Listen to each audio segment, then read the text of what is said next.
ভারত নিয়ন্ত্রিত জম্মু ও কাশ্মীরের পেহেলগামে সম্প্রতি বন্দুকধারীদের এক হামলায় ২৬ জন নিহত হওয়ার ঘটনার জেরে গত মঙ্গলবার পাকিস্তানে অপারেশন সিঁদুর নামে অভিযান চালায় ভারত।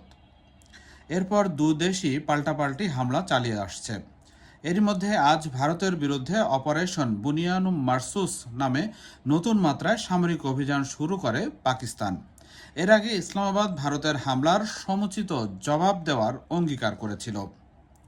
পাকিস্তানের নতুন অভিযানের নামকরণ বুনিয়ানুম মারসুস করা হয়েছে পবিত্র কোরআনের একটি আয়াত থেকে।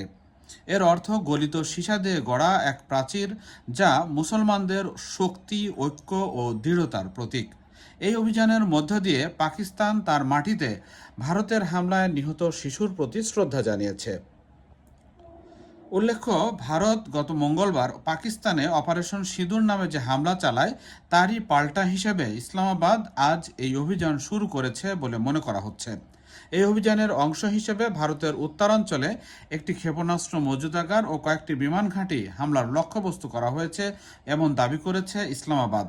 রয়টার্সের খবরে বলা হয়েছে, পাকিস্তান বলছে তাদের এই সামরিক অভিযান শুরুর আগে ভারত ৩টি বিমান ঘাঁটিতে ক্ষেপণাস্ত্র নিক্ষেপ করেছে।